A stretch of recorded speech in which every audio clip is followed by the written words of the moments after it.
हिंदू धर्म और vastu YouTube channel देख रहे सभी दर्शकों को प्यार भरी नमस्कार।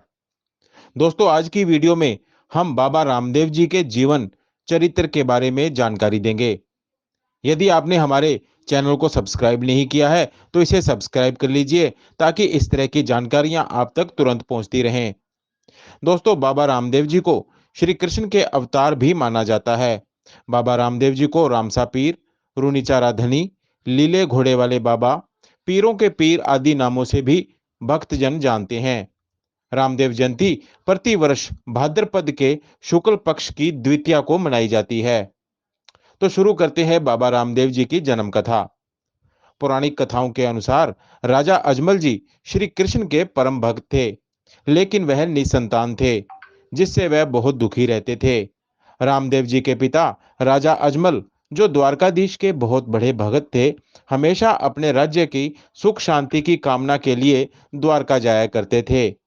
एक बार उनके राज्य में भयानक अकाल पड़ा और अजमल जी राज्य में अच्छी बारिश की कामना लेकर द्वारकाधीश पहुंचे। ऐसा माना जाता है कि भगवान द्वारकाधीश की कृपा से उनके राज्य में बहुत अच्छी बारिश हुई। बरसात के दिन सुबह जब किसान अपने खेतों को जा रहे थे तो रास्ते में उनकी मुलाकात अपने राजा अजमल जी से हुई। उन्हें देख किसान वापिस घर की ओर जाने लगे। यह देखकर राजा ने पूछा कि तुम वापिस क्यों जा रहे हो? तो किसानों ने कहा कि राजा अजमल जी, आप निसंतान हैं, इसलिए आपके सामने आना अपशकुन बन गया है और हम अपशकुन के समय में बुवाई नहीं करेंगे।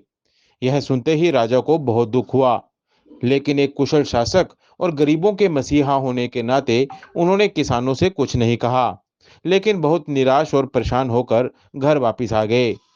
तब उन्होंने निश्चय किया कि संतान प्राप्ति की कामना से वे द्वारकाधीश के दर्शन करने जाएंगे। इसी इरादे से वे द्वारकाधीश पहुंचे। भगवान द्वारकाधीश के प्रसाद के रूप में लड्डू लेकर मंदिर में पहुंचने के बाद राजा अजमल जी ने बहुत दुखी और भारी मन से अपनी सारी पीड़ा भगवान द्वारकाधीश की मूर्ति के सामने रखी। अपनी सारी बातें कहने के बाद वे मूर्ति को देखते रहे। राजा अजमल जी को लगा कि भगवान की मूर्ति उन्हें मुस्कुराते हुए देख रही है। यह देखकर अजमल जी क्रोधित हो गए और द्वारकाधीश के लिए लाए गए प्रसाद के रूप में लड्डू फेंक दिए, जो द्वारकाधीश की मूर्ति के सिर पर लग गए। यह सब देखकर मंदिर के पुजारी को लगा कि राजा पागल हो गया है।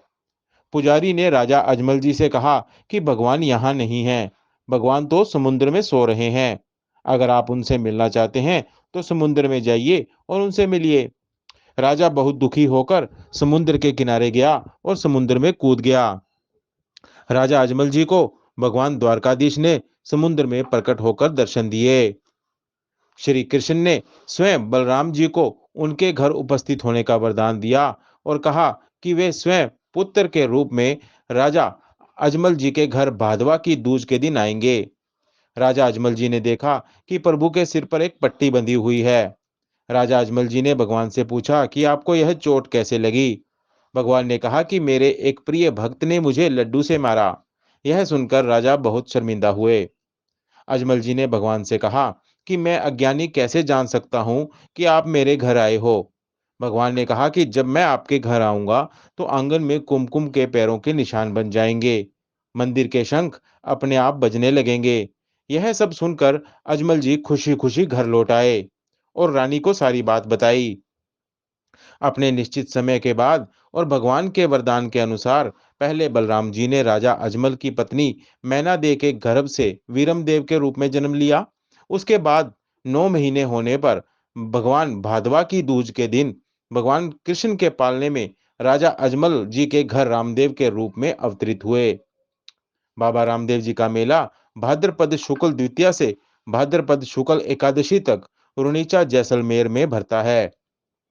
रुनीचा में बाबा रामदेव जी ने भाद्रपद शुक्ल एकादशी को समाधि ली थी, इसलिए इस स्थान को रामदेवरा के नाम से भी जाना जाता है। दोस्तों, आज की वीडियो में बस इतना ही। जल्दी ही हम हाजिर होंगे एक नई वीडियो के साथ, एक नई जानकारी के साथ। धन्यवाद।